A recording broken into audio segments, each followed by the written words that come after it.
최근 들어서는 한국에 대해서 이렇게 좋게 보는 상황은 아닌 것 같아요. 원화에 대해서 긍정적인 시각이 많이는 없었어요. 근데 제일 문제라고 많이들 얘기하는 거는 부채인 것 같아요. 해외에서는 지금 우리나라의 가계부채라든지 부동산 쪽 문제라든지 이런 걸 좀 심각하게 보고 있어요.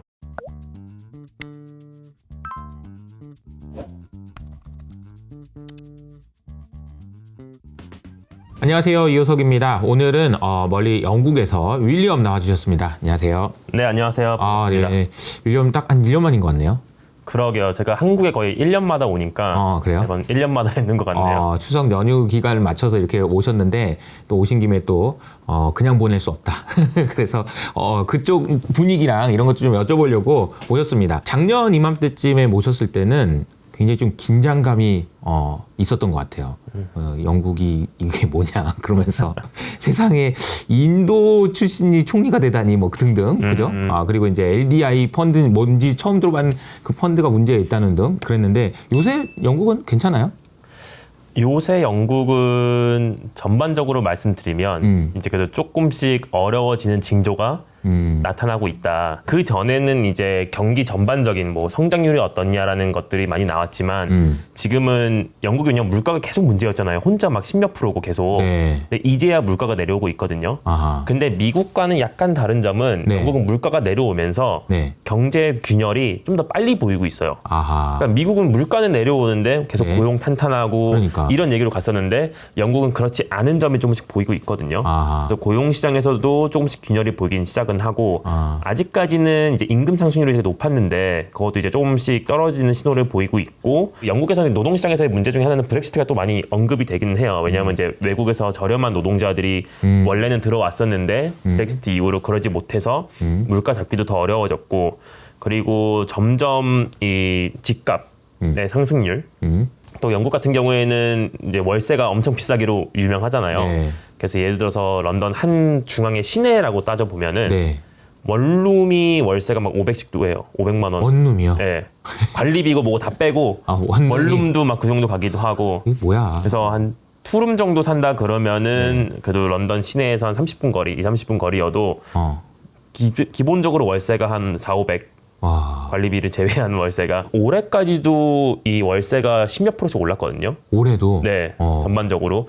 근데 이 여파가 점점 이제 소비자들의 주머니를 조이기 시작을 했기 때문에 네. 이게 이제 조금씩 드러나는 것 같아요. 이 여기서 오는 균열이. 왜냐하면 이거의 또 다른 문제는 뭐냐면 흔히 우리가 요즘에 자산 듀레이션 얘기 많이 하잖아요. 듀레이션. 채권의 듀레이션, 주식에 대해서 듀레이션이라고 얘기를 하는데 간단히 말하면 듀레이션이라면 이 자산이 금리에 얼마나 민감하냐를 말하는 건데 영국 사람들의 자산에 듀레이션이 상당히 높다고들 많이 얘기를 해요. 왜냐하면 그게 이제 주택 시장 때문인데 영국 같은 경우에는 모기지 대출을 받잖아요. 네. 근데 미국 같은 경우는 30년 만기 고정금리가 많은데 네. 영국은 5년 만기가 대부분이에요. 그래서 5년마다 금리를 갱신을 해야 돼요. 아하. 30년 만기가 아니라 네. 요즘에는 길다고 해서 이제 10년도 조금씩 나오고는 있는데 근데 그게 대부분이다 보니까 이제 벌써 조금씩 주택 만기가 다가오고 있는 거죠. 아하. 그러면 2020년 때나 그 전에 금리가 낮았을 때의 금리로 대출을 받아놓은 게 만기가 조금씩 다가오고 있으면서 그러면 아무래도 사람들은 내야 될 내야 될 이자도 높아지고 그게 점점 이제 영국 소비자들의 호주머니를 위협하고 있다. 그래서 그 신호가 조금씩 나오고 있다. 그렇기 때문에 물가가 떨어지면서 미국 같은 경우에는 고용 시장이 좋으면 금리가 다시 막 오르는 그쵸. 경우로 많이 보여왔는데 최근에는 영국 금리가 다른 데에 비해서 많이 내려오긴 했어요. 그러니까 2023년인데요. 그러니까 이제 한 5년 만기라고 한다면 2017년에 예를 들어서 5년 만기로 대출 받았던 사람은 금리 진짜 낮았을 것 같은데. 그렇죠. 다시 갱신하려고 그러면 진짜 기겁을 하겠네요. 그죠? 금리가 네. 많이 올랐고 부담이 많이 되니까 소비가 줄 수밖에 없고 뭐 그런 흐름이 이어질 것 같다라는 생각이 좀 들기도 하고 말씀하신 중에 물가가 내려오는 동안에 미국은 괜찮은데 영국은 안 괜찮다. 이 얘기가 좀 인상적인 게 원래 물가가 내려간다는 얘기는 그러니까 경기가 둔화된다는 얘기인데 미국이 이상한 거야. 미국이. 그렇죠. 근데 이런데 고용이 계속 좋은 게 말이 안 되지. 미국이 사기죠. 방장 사기라고 보니. 그러니까 미국이 뭐 이유는 뭐 여러 가지 있겠지만 뭐 우리나라 삼성전자 포함해가지고 전 세계에 있는 기업들이 다 가서 지금 공장 짓고 있잖아요. 뭐 그런 이유가 아닐까 싶긴 한데요.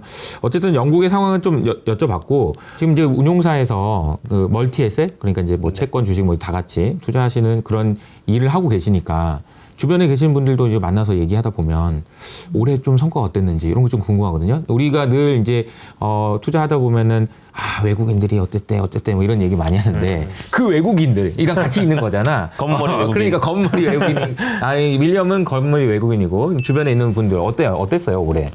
올해 전반적으로 말씀을 드리면 솔직히 올해 초에 모두의 예상을 뒤엎고 엄청나게 주식이 화랑이었잖아요. 많이 오르기도 주가 많이 하고. 올랐죠. 주가가 이제 뭐 AI의 여파도 있었고 주가가 많이 올랐는데 솔직히 주변에 들어봤을 때 올 초에 그 랠리를 붙잡은 기관은 거의 없는 것 같아요. 아하. 대부분의 하우스들이 올 초에 그런 상승은 예상하지 못했고 그렇기 때문에 흔히 저희들은 특히나 이제 멀티에셋이라고 하고 이제 큰 기관 투자자들은 이제 중립이냐, 언더웨이트, 그러니까 중립보다 좀 덜 갖고 있냐, 아니면 많이 갖고 있냐로 판단을 많이 하잖아요. 얼마나 주식이 내가 없는 건 아닌데 네. 이 기준이 있어요. 그래서 뭐 60%, 50% 있는데 이것보다 더 가지고 있다는 얘기는 좋게 본다는 얘기고 그쵸.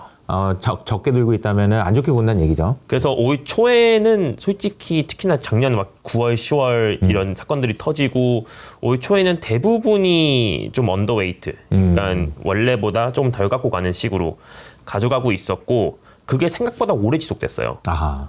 주변에 들어봐도 그나마 빠르게 한 수 접고 시장이 맞다라고 인정한 사람들은 봄쯤에서야 다시 중립 정도로 올라온 네. 정도였다면은 솔직히 많은 기관들은 이제 여름까지도 계속 이제 중립보다도 더 적게 포지션을 가져가기도 했고 또 아시다시피 이제 투자라는 건 심리적인 거잖아요. 왜냐하면 그쵸. 계속 누가 봐도 특히나 경제학자들은 누가 봐도 안 좋아질 것 같은데 그쵸. 이게 계속 길어만 지니까 하지만 내가 만약에 다시 중립으로 올렸다가 그제서야 안 좋아지면 어떡해 그렇지. 라는 걱정도 다 왜 있기 내가 때문에 꼭지를 잡아야 돼? 그러면서 네. 이제 안 잡고 있는 거죠. 그 떨어지는 거 지금까지 기다려 왔는데 내가 시장에 굴복했다가 그제서야 빠지면 너무 억울하지 않냐 라는 아무래도 심리가 개인들뿐만이 아니라 이 기관들도 기관들도. 다 똑같이 갖고 있기 야 때문에 옆에 있는 기관들 샀대냐? 뭐 이러면서 그죠? 그렇죠. 그래서 솔직히 올해 주식 쪽에서의 성과는 크게 좋지는 않았다. 전반적으로 네. 봤을 때라고 생각이 들고요.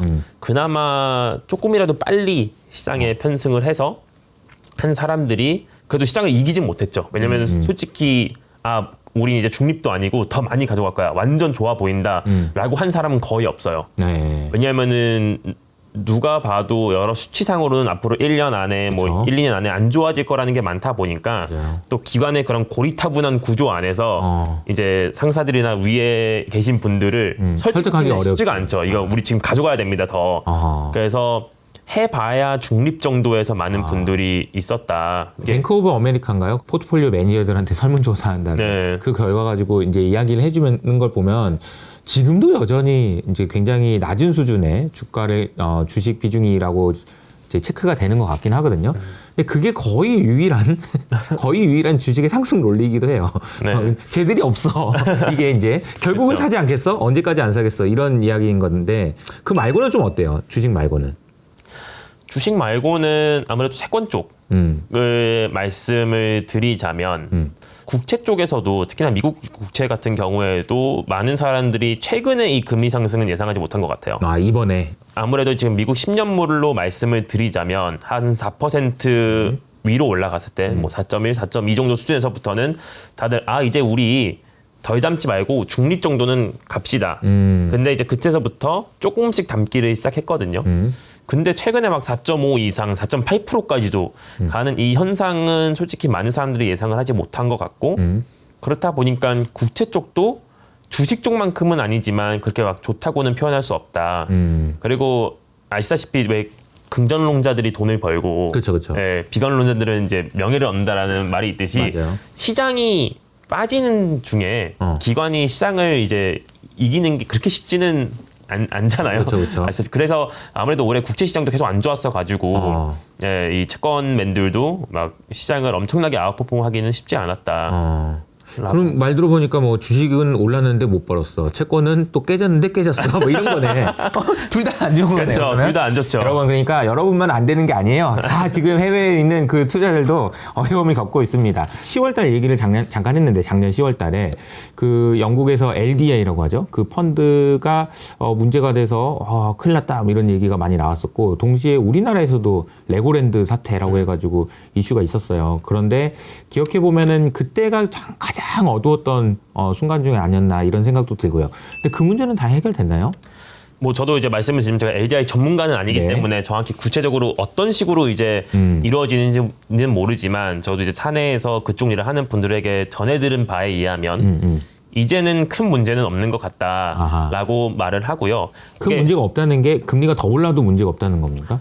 금리가 더 오른다면 그 네. 속도가 중요할 것 같아요. 속도가. 그때도 그랬듯이 아하. 왜냐면 그때도 이제 리스트러스 네네. 총리가 나오면서 갑작스럽게 맞아요. 너무 공격적인 그렇지. 정책을 발표하면서 금리가 순식간에 그렇게 막 하루에 몇십 bp씩 막 오르는 일이 있었던 것 때문에 문제가 된 거라서 금리의 절대적인 수준보다는 그 속도가 훨씬 더 위험한 건데 그때 당시에 아무래도 영란은행이 바로 개입을 했죠. 그래서 우리 장기채 매입해주겠다라는 식으로 정상화를 하기 시작했고 그리고 아까 잠깐 말씀을 저희 둘이 나눈 것도 있었지만 그 이게 지금 당장 돈이 필요한데 돈이 없어서 문제가 된 게 아니라 장부상으로 만의 문제이기 때문에 솔직히 이 연금들이 내야 돼 지급해야 될 돈은 훨씬 더 미래의 일인데 그치. 연금이 지금 당장 막 누구를 돈을 줘야 되고 이런 것보다는 줄 돈보다는 받을 돈이 많은 경우가 많죠. 그렇죠. 그래서 그냥 장부상으로 그 금리에 맞춰 계산을 해봤을 때 문제가 된다는 거지.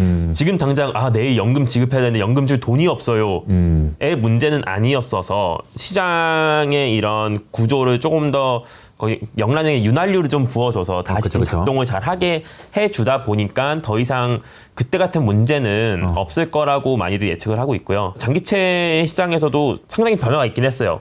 뭐 기존 국채에 대한 수요보다 이제 수업 시장에서 그러니까 선물이나 이런 수업 시장에서 포지션을 택하는 거를 더 많이 하기도 하고 그래서 그 이후로 약간 구조적인 변화가 있지만 그래도 전반적으로는 문제가 많이 해결됐다고 보시면 될 것 같습니다. 보통 그런 문제가 생기면 어쨌든 그 해결하기 위해서 뭐라도 하니까 같은 문제가 반복되진 않더라고요. 그러니까 뭔가 새로운 문제가 터지긴 할 텐데 같은 문제가 반복되진 않는 것 같아요. 그러니까 비슷한 시점에 우리나라에서 이제 레고랜드 사태가 있었죠. 그래서 우리나라에서도 그때 난리였습니다. 그때 제 기억에 일요일 날 점심시간에 하는 총재님, 경제부총리님 모여가지고 도시락 먹으면서 회의하고 그래서 그 50조 하자 막 이러면서 이제 어떻게든 막아보고 이렇게 넘어갔던 것 같아요. 근데 이제 궁금한 게 이제 영국에 계시니까 영국에 계신 분들이 한국에 대해서는 어떻게 생각하나요? 한국 이야기를 또 윌리엄이 또 할 거 아니겠습니까? 네. 그렇죠. 제가 그래도 최대한 많이 네. 액티브하게 하고는 있는데 네. 우리 시장은 아무래도 많은 분들이 아시다시피 프로시클리컬하다. 시장 경기에 매우 민감한 최앞단에 있는 나라라는 말을 많이 하잖아요. 네. 그래서 올 초에 너무 안 좋을 때 오히려 한국에 대해서 긍정적으로 보는 시각도 있기는 했어요.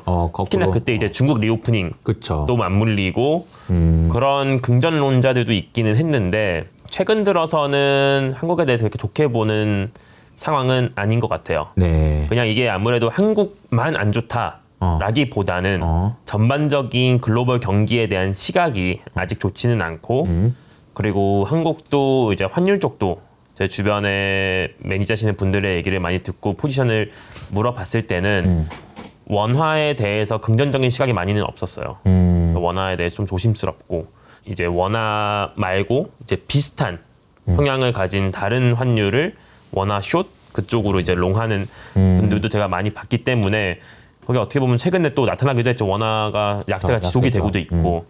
근데 제일 문제라고 많이들 얘기하는 거는 부채인 것 같아요. 가계부채가 우리나라 내에서도 말이 많은데 그쵸. 솔직히 아시다시피 이게 몸담고 있는 곳에서는 왜 옛날에 우리나라는 북한 있으면은 막 전쟁 맨날 위험한 거 아니냐라고 하지만 외국인들이 엄청 위험하게 보거든요. 근데 우리는 이게 익숙해져 있잖아요. 그래서 그쵸. 북한이 미사일 쏴도 뭐 그러려니 하는 분위기인 것처럼 네. 가계부채도 우리가 이 안에 몸담고 있으니까 막 뉴스에서 문제다라고 말하지만 뭐 원래는 언제는 안 그랬냐는 듯하게 그쵸, 넘기듯이 해외에서는 지금 우리나라의 가계부채라든지 뭐 부동산 쪽 문제라든지 이런 걸 좀 심각하게 보고 있어요. 그래서 진짜로 이제 재정 건정성이라든지 이런 쪽의 문제를 제기하는 분들도 꽤 있기는 해서 그렇기 때문에 아무래도 원화에 대해 좀 조심스러운 네, 시각이 많은 것 같습니다. 우리나라 부동산은 아주 특이하게 이게 전세 제도라는 게 있잖아요. 전세. 이게 이제 전세가 영어로 전세더라고요. JES 이렇던데 혹시 전세 제도에 대해서 외국인들한테 설명해 본 적 있어요? 설명을 제가 몇 번 해봤는데 아, 이해는 잘 못해요. 근데 제가 이걸 어떤 식으로 설명을 하냐면 네네네. 걔도 월세가 있잖아요. 근데 월세도 이제 보증금을 걔도 낸단 말이에요.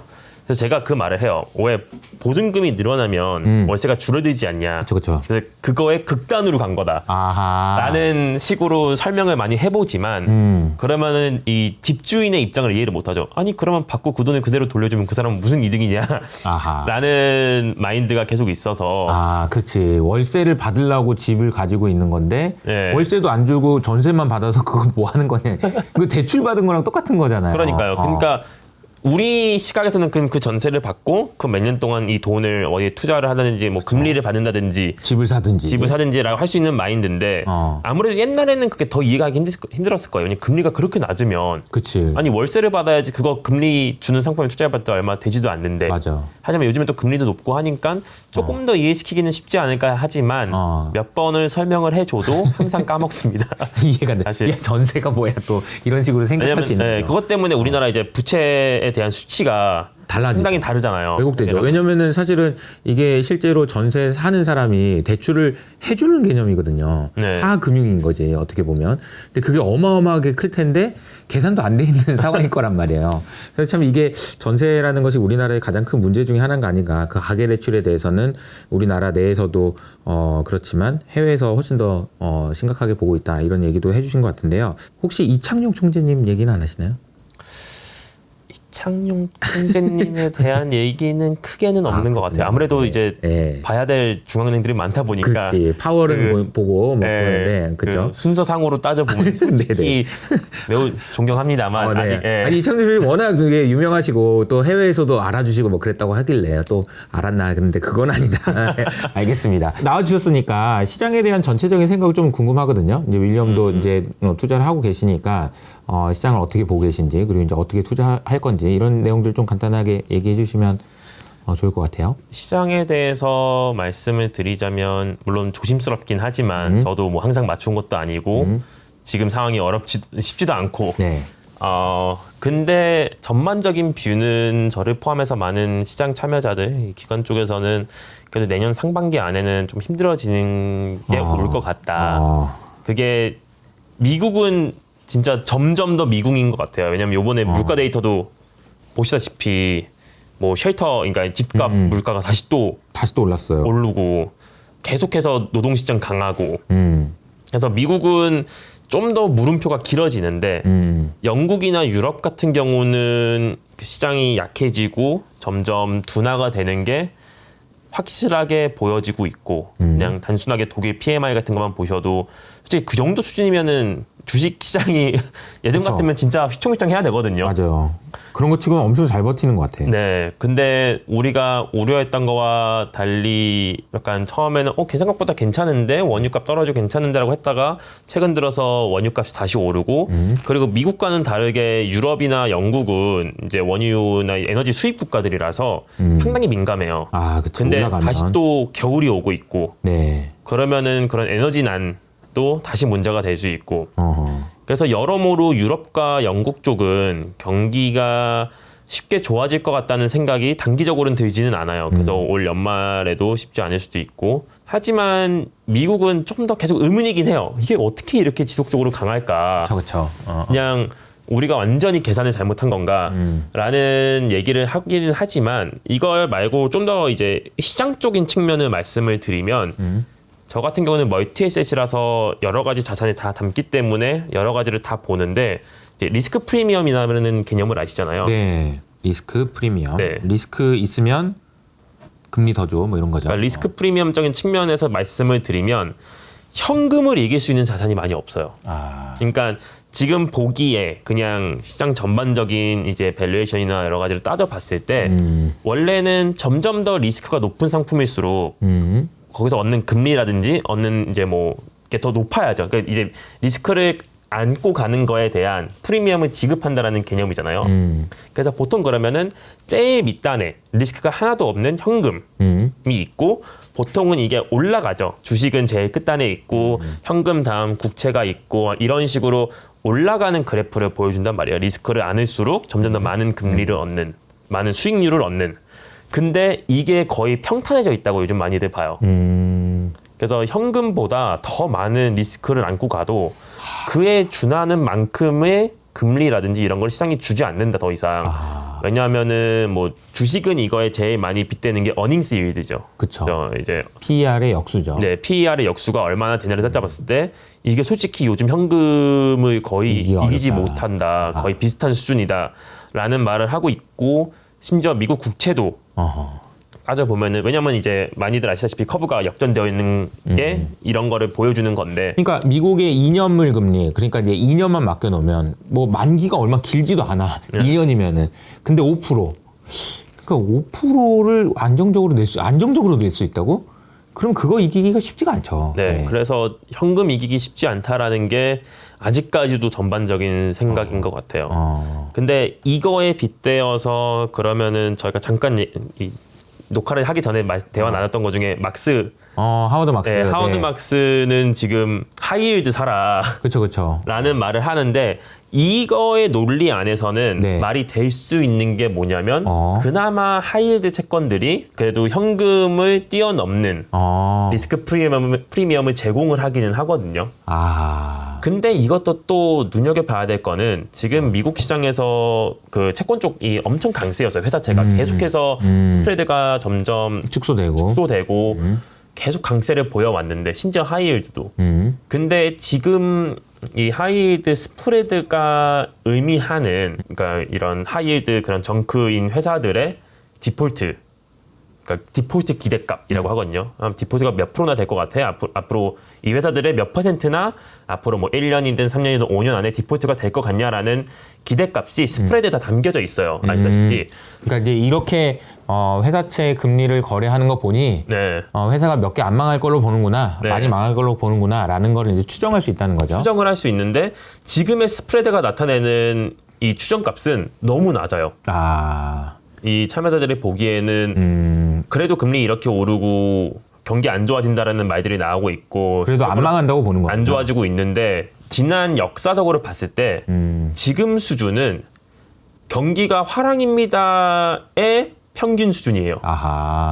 무슨 말인지 알겠네요. 근데 조금이라도 경기가 안 좋아지면 솔직히 그 정도는 아닐 텐데, 그러니까 우리가 완전히 막 2008년처럼 위기로 간다까지가 아니라고 해도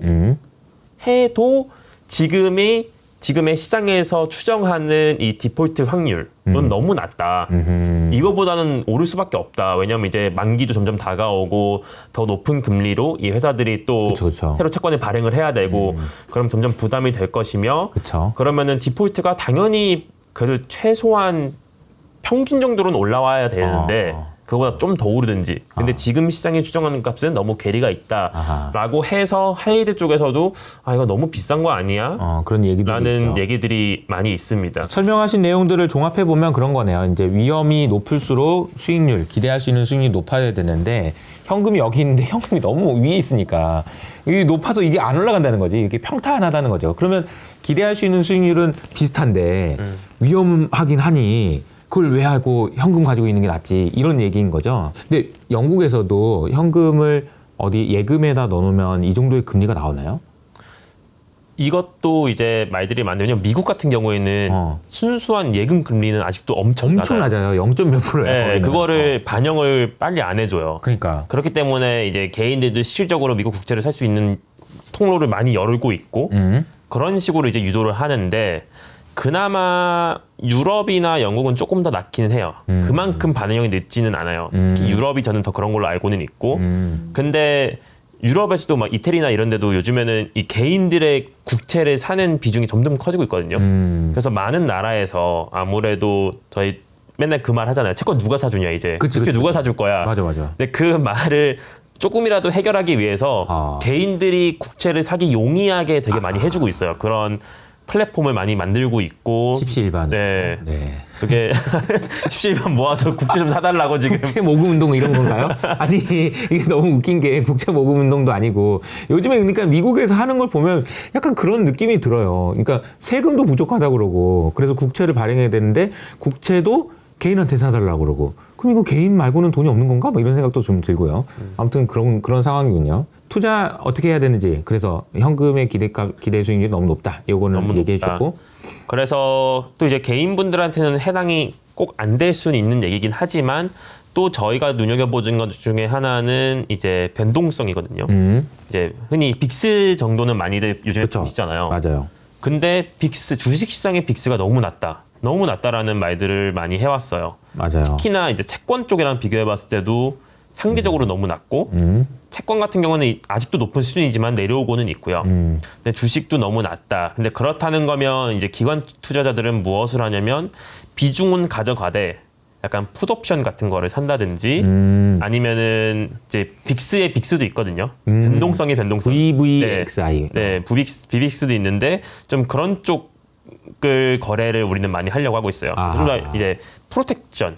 그러니까 가지고 있는 주식이 많으니까. 네, 그거에 대해서 보호를 하기 위해서 옵션을 선택하는 게 있어서 좀 저렴한 편이다라는 시각이 계속 있기 때문에 그 왜 변동성이 낮냐에 대한 거는 솔직히 답이 확실히 나오진 않았거든요. 물론 주식시장이 계속 좋았던 것도 있지만 그거에 비해서도 너무 낮아지는 거 아니냐. 이게 그런 얘기가 있더라고요. 빅스를 산출하는 방식이 30일짜리 만기가 있는 옵션인데 요즘에 사람들이 다 하루짜리 만기 옵션을 해가지고 하루짜리 옵션에 해당되는 빅스가 또 따로 나왔어요. 근데 너무 하루짜리니까 이게 지수라고 볼 수가 없는 거야. 그러니까 이게 우리가 과거의 변동성이라고 볼 수 있는 이 빅스 지수가 이 설명력 자체를 완전히 잃어버린 거 아니냐 이런 이야기들도 있는 것 같긴 하더라고요. 여러 가지 좀 설명이 있는 것 같긴 해요. 왜냐면 빅스가 또 말하는 것 중에 하나는 요즘에 S&P도 솔직히 S&P 500대 이제 S&P 뭐 493 대 S&P 그쵸. 뭐 이게 마그니픽슨 7이라고 많이 한단 말이에요. 해외에서는. 맞아요. 근데 그거와 나머지의 대결인데 빅스도 거래되고 있는 것들의 총량이기 때문에 옵션이 많이 거래되는 거는 솔직히 그 탑 7이다. 요즘 주식이 계속 좋았던 뭐 애플, 테슬라 이런 애들이기 때문에 빅스도 그런 걸 반영해서 너무 낮다라는 뭐 얘기도 있긴 한데 정확히 아직 뭐가 답이다라고는 말은 못하겠지만 여러 가지를 고려해 봤을 때도 변동성이 너무 낮은 감이 있다. 그래서 그런 식으로 좀 프로텍션을 가져가는 경향을 보이고 있다. 그게 나쁘진 않아 보인다라고 얘기는 하고 있고요.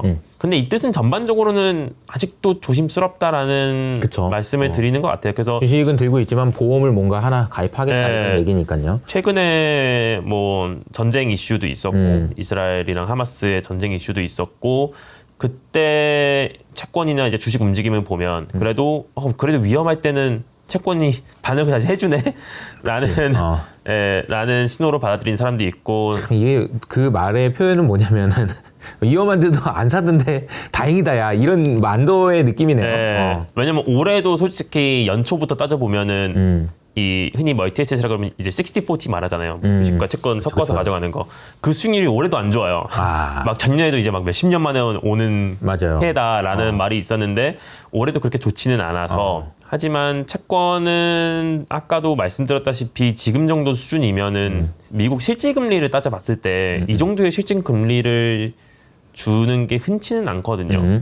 그래서 점점 담아가도 좋은 수준은 확실히 맞는 것 같아요. 근데 저는 올 한 중순부터 그 생각을 가지고 있었는데 물론 틀렸죠. 4.8%까지 올랐으니까. 더 올랐으니까.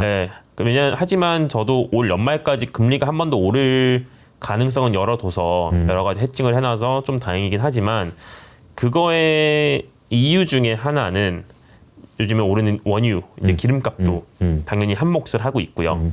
하지만 또 다른 거는 물가가 내려오는 거는 저도 동감을 하지만 이번 물가 수치에서 보여줬듯이 시장이 그 전에 생각하던 거는 너무 그냥 한 방향이었어요. 그렇죠. 근데 모든 게 아시다시피 어떤 목적지를 향할 때 좀 이렇게 왔다 갔다 하면서 굴곡이 있기가 마련인데 시장의 예측은 너무 긍정적이게 물가 그냥 한 방향으로 쭉 내려간다라는 시기였기 때문에 요번 같은 물가 수치 아니면 만약에 예상치보다 높고 심지어 전달보다 높은 물가 수치가 나와주기만 하더라도 바로 내년에 미국 금리 커브에 반영되어 있는 왜냐면 아직까지도 미국은 내년에 금리 인하할 거다라는 게 시장의 컨센이잖아요. 맞아요. 시장 프라이싱이. 근데 만약에 물가가 조금이라도 그런 변동을 보여주면 그러면은 그게 다시 또 내년에 금리나 프라이싱이 거꾸로 가게 되면서 그러면은 이 후단에 있는 이제 장기단에 있는 금리도 다시 또 요동칠 수 있다라는 생각을 저는 가지고는 있었거든요. 네. 근데 그게 막 4.8%까지 며칠 만에 거의 1, 2주 만에 이렇게 오를 거다라는 생각은 하지 않았었지만 그 위험성은 열려 있다고 생각은 했고 아직도 열려 있다고 생각은 합니다. 내년에 금리 인하가 계속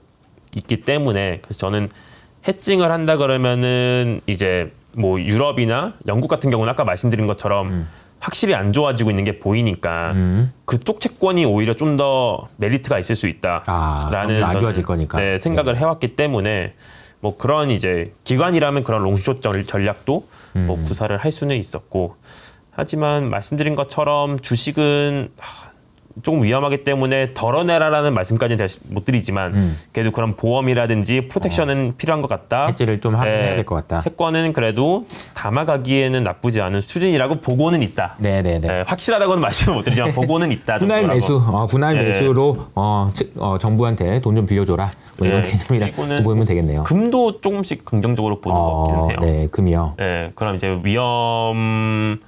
그러니까 위험 안전자산의 개념으로 보면은 안전자산 개념도 그렇고 물가가 다시 또 조금씩 이제 요동을 쳐주면은 그러면 또 다시 그런 이제 물가 해칭이라는 것도 있기 때문에 금에 대한 긍정적인 시각도 많이 보이고는 있습니다. 비트코인은요? 관심 없나요? 비트코인은 이제 기관들 보면 원래 이 그전에 그런 크립토 붐이 맞아요. 솔직히 1, 2년만 더 갔어도 저희 같은 큰 이제 보수적인 기관들도 더 관심이 갔을 것 같아요. 아예 막 하자라는 것까지. 그러니까. 왜냐면 얘기 많았죠 그때. 점점 얘기가 나오고 있었거든요. 저희도 이제 좀 더 눈여겨봐야 되는 거 아니냐. 왜냐하면은 시장에 미치는 영향. 그러니까 단순히 이거 자산 너무 좋아 보인다 뿐만이 아니라 그러니까 그걸 뛰어넘어서 그냥 이게 시장에 미치는 영향이 있기 때문에 봐야 된다라는 시각이 점점 생기고는 있었거든요. 아하.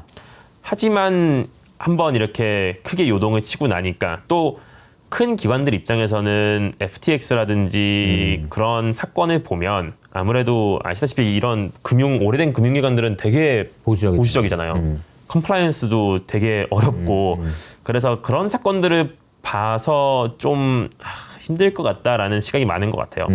하지만 헤지펀드나 뭐 이런 진짜 공격적인 투자를 하는 곳들은 그쪽 부서를 키워온 것이 사실이고 네. 많이 커진 것도 사실이고 계속해서 트레이딩도 하고 그쪽에 투자를 진행을 하고는 있습니다. 그렇군요. 헤지 펀드들은 계속 하고 있군요. 그러니까. 네. 그리고 이제 기관을 위한 사실 비트코인 ETF가 나오느냐 이런 것도 굉장히 궁금한데 아직은 해결이 안 돼가지고 네. 안 나온 상황인 것 같고 그렇습니다. 알겠습니다.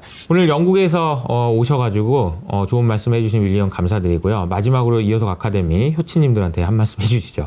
네, 효치님들 오랜만에 인사하게 됐는데 앞으로는 좀 더 자주 뵐 수 있으면 좋을 것 같고요. 근데 그 전에 제가 나왔을 때도 항상 다음에는 좋은 소식을 꼭 들고 왔으면 좋겠습니다라고 말을 한 지가 벌써 몇 년이 된 것 같아요. 네. 거의 2년 돼가는 것 같은데 아직까지도 경기가 쉽게 좋다고 체감할 수 있는 수준이 아니다 보니까 조금 더 다 같이 힘내시고 이거를 이겨냈으면 좋겠다고 생각합니다. 앞으로는 제가 좀 더 바쁜 게 지나면서 이제 이사님이랑 좀 자주 뵐 수 있고 이렇게 효친민들을 만나뵐 수 있는 시간이 좀 더 자주 왔으면 좋겠다고 생각합니다. 네, 알겠습니다. 그러면 좀 자주 인사드리는 걸 하고요. 저희는 여기서 인사드리도록 하겠습니다. 감사합니다. 감사합니다.